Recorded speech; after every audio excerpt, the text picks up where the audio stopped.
Humans of the cardboard, welcome back to Just Nuts. One of my favorite videos I ever get to do on the channel. It has been a while. I have waited, I have held my breath, but I am here back with another top 10 archetypes that need support in Yu-Gi-Oh! Bring your desk with me. I know we all have our own personal list of archetypes that we believe need support in Yu-Gi-Oh! And yeah, that's what we're doing today.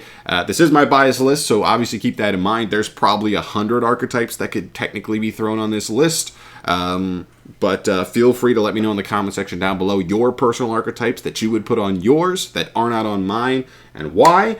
But other than that, only thing I want to mention, two things actually before we jump actually into, and you know what, I'll make it three. First and foremost, subscribe to the channel if you have not yet and you want to stay up to date on videos like this, news videos, deck profiles, all that stuff. Secondly, there's an interesting precedent that Konami's been setting when they go ahead and have been giving support. They've actually been giving really cool support to not so old archetypes. So I have some newer archetypes on this list that's really, really cool, freshening things up.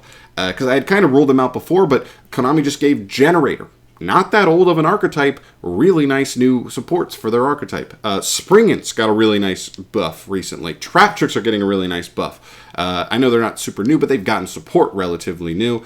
And Evil Eye's like another one, like completely revamping these archetypes that are not super old, but old enough or new enough where you would say like, yeah, wow, really, that's a good wave of support for 2 years removed from this new archetype. But I digress. A couple archetypes like that on here. And lastly, lastly is this. Honorable mention, Magnet Warriors. Every single time this has been on my list, apologies if you are a giant Magnet Warriors fan, I am with you, but they are officially leaving the list for me this time. I have to just swallow my pride and say, listen, Konami's given them 2 solid support cards the last couple of years. It's not enough because the deck was so unplayable before that 2 nice cards isn't enough. They need like a whole wave. They need like a structure deck with like 7 cards to actually be playable in a competitive scene. But you know what? Konami's given them something. So I'm not going to expect it. I'm not going to hope for it. I'm going to say they've gotten support recent enough. So I'm out. I'm out on them. There's my honorable mention. So now we actually get into the actual list. Number 10 on the list, Crew Sadia. This is a newer, archetype. Not super, super new, but newer. Beginning of the Link era, or closer to the beginning of the Link era. Really cool archetype. It seemed like it was super focused on going second, but then we saw builds that developed into combo-y builds. It's cool. It's a lot of fan favorites archetype. Or a lot of fan favorite archetype from that lore, from the World Legacy lore. And it was one of the few archetypes from that lore that really never saw great play. We saw a Crawler card come out recently. That could kind of lean into Konami maybe going in on a little bit of that World Legacy lore support. So, new Crusadia card, they're one of those positions where they're solid. They just need one really good card to help them, as long as it's the right card, jump to the next level. So I'd love to see that. Number 9 on the list, Roids. This has been a mainstay for the last couple times I've done this video. They still have not gotten support. They're cool. It's a cool machine deck. There's not a lot of fusion machine archetypes out there aside from like Cyber Dragons. But to be fair, this is the character who played Cyber Dragon's little brother's deck. So, it's an anime deck as well. I know Cyrus isn't like at all one of the more popular characters, but he is a more main character from GX, so I think that also lends to this having a little more traction. They have some cool cards, but they do not synergize or actually have an actual game plan, really. So I'd love to see them kind of go in and support some of the better cards the deck already has. Number 8 on the list, Ogdo Attic, another one of the newer archetypes. This archetype was so cool. When I was doing content for this deck, I had a ton of people jumping in my comments so that people were clearly excited for it, but it just was not enough. It felt like the archetype had some really cool things. Snake Rain, insanely powerful if it resolves, getting you a ton of advantage. The fact that deck works out the graveyard is really cool. I know Bistrils would crap on this deck now, but even more reason that Bistrils exist to go ahead and give this deck something else. Support-wise, it felt like if they had like a really good payoff trap, like interruptive trap, that would have helped them with their end boards being a lot more powerful. But until we get a new wave of support, just okay. And technically is one of those decks where like any good reptile support, because this deck does generically get access to any reptile, would actually work here. So, it doesn't have to technically come in the form of Ogdo Attic cards, but we'll definitely take them that way. Number 7 on the list, Cosmos. I can't ignore it. They haven't got support in a long time. Plus, they are a big fan favorite, especially in the Western, in Western civilization. A lot of Star Wars fans, a lot of Wizard of Oz fans. It's just like a culture. It's just like a really interesting piece of culture and entertainment thrown into a Yu-Gi-Oh archetype.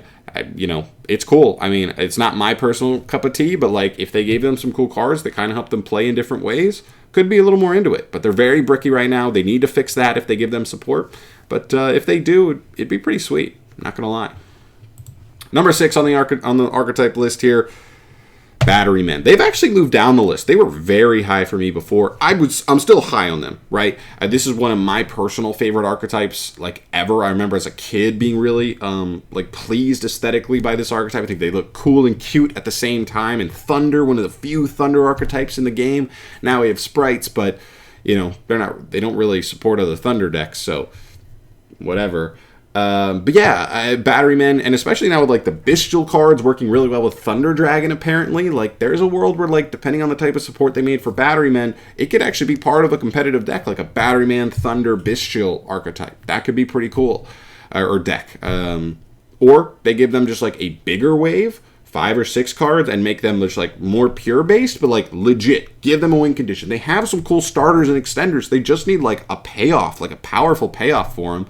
I think they could do it with a couple cards. It would definitely take a little more investments with how many cards they do, but I think they can do it, and I'd love to see it. Still one of my personal favorite archetypes. I can't really do much with them until they get a little extra something. So Battery Men, I will keep hoping for.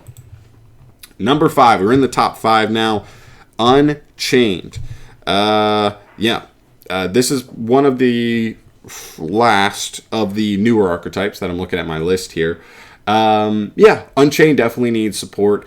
They have been outclassed, and now that we get into more and more like power creep in the game, we're seeing cards that, sometimes the power creep is small, and in a lot of cases it goes from, like we have a card similar to this, like look at Cosmic Cyclone. Oh, we had MST, but this one just banishes. And we're kind of seeing that. Removal is better. Removal is stronger. It's not all targeting destruction. It's non-targeting banishes with the Sprite quick play and stuff like that. That's where we're seeing things go. Kick Kalos, just shuffling a card back into the deck. Every good deck we see in Yu-Gi-Oh! Now has access to non-destruction removal. It makes it really hard for a deck like Unchained when their engine is like just okay and not great relative to like the other good engines in the game. They definitely need a bump to their engine if they're so they're not so reliant on those floats. The floats can still be a huge part of the deck, but if it's what you're relying on to make up for the difference in the power of your engine, it's going to be too tough versus these modern decks with really good removal. So I'd love to see them get like another piece or two that help them kind of like push their engine a little bit harder, get to places faster and further. Just a little something, just a little nudge for them to help them keep up with the modern game. That'd be really cool. But one of my favorite archetypes that never really quite hung on as more than a rogue deck, but I've got hope that they'll get a new card, especially with like Evil Eye, Generator, some of these fan favorite archetypes that didn't go so hot. I think this could fall into that category and get a support card or two in the near future, I would hope. Number 4, Geargia. This one's been a mainstay on the list for the past couple as well. It just makes sense. And this is a past competitive deck, so people were big on it from that, nostalgia-wise. They have cool designs, and Konami definitely likes leaning into those cuter, goofier design archetypes. Not a cute girl archetype, like obviously would have gotten support if it was. I definitely think it could deserve it. It's got some interesting cards, and it's Earth Machine, so it already has the ability to combine with any of those Earth Machine archetypes as well. It's in a good place, and I think it wouldn't take a ton, but it would probably need a couple cards at least to get up there, but that'd be really cool.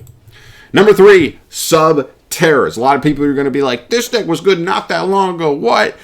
Here's the thing. I think the way they would support this archetype would not only make this deck better and able to compete, because I think right now it is just outclassed, and 2, I think it would make the deck more fun not only to play, but play against. It feels like it doesn't even feel that way. Right now the deck is just do the Guru line, get an Omni Negate, and then set your floodgates. Summon a Dragoon. Boom. Game's over. I've got an Omni Negate to protect my Dragoon's Omni Negate. And you win the game. Whereas if they actually went in and gave this deck, I look at the new Crawler Suma card. Like, if they made a card like that but just had like Subterror in the name, that card would be an awesome extender engine piece for Subterrors to take advantage of. And I think it would push the engine so much that I'd want to play it, and that would deter, because a card like that would make me want to deter from playing Dragoon, because like my actual engine is better. I don't need to rely on like slamming down crazy one-offs that like, or not one-offs, but like, you know, power cards that summon a boss monster, but my actual engine is getting me resources and plays a little better going second and all that stuff than the deck used to. I would be really into that. And if it was a couple cards, even better. But I'd love to see it. The deck just has such a cool mechanic that it doesn't rely on enough. It just is that same line, searching Fiendus, searching Fiendus, searching Fiendus. Nobody plays Umastrix anymore. But if the deck was faster and could set him up turn 1 on top of a Fiendus maybe, then maybe we'd see like more mid-range Subterror decks, not stun, control Subterror decks, where you just go like set Guru with a Fiendus in hand, or, you know, do a Guru flip with Fiendus in hand and set 4. It would be way more interesting, way more interactive, way more fun. So that would be my hope there. Number 2, Volcanics. They have crept up my list. I'm with you. Pain. This deck sucks. Pyro sucks. This type sucks. It all sucks. But there's a lot of hope. I've been talking about this for a year now. We've gotten the Wind Legendary Duelist, then the Water Legendary Duelist. We didn't get the Earth one, but it came out in the OCG. As long as Konami's not just scared that, like, oh, the Earth one sold, like, did not sell at all, maybe we shouldn't even do a Fire one. As long as they just don't like, cower away like that, we are in line to get the Fire one. If we do, I think this is, like, a lock.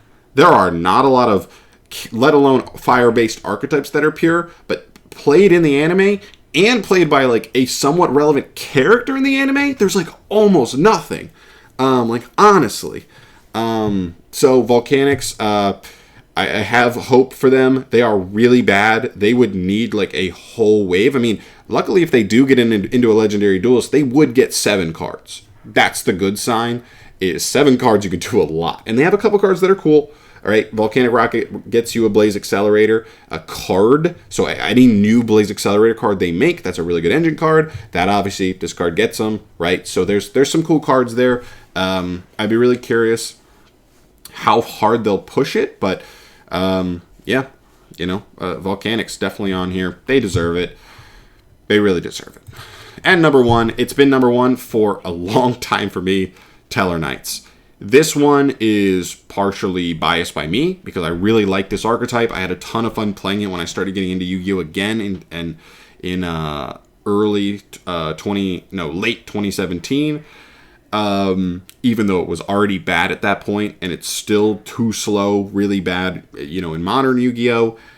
But the design is so cool. It is warrior-based. It's an old competitive archetype, so a lot of like competitive players have fond memories of playing this archetype in the past, so it has a nostalgia factor. I just think this is one of the biggest archetypes that like could even possibly make this list as like hasn't got support in a long time kind of like factor. That also is just like maybe the number 1 archetype that I would say this is just like this would be a fan favorite if they gave it cool support. It doesn't need a ton. The deck already has a ton of really good stuff. It's supposed to be a grindy deck, so they don't need to push it too hard. But just like give them something that allows their engine to just like take that next step, kind of like Unchained. The engine's just not good enough. But it needs a bigger push than Unchained does. But like just give it a good little push, just a solid push.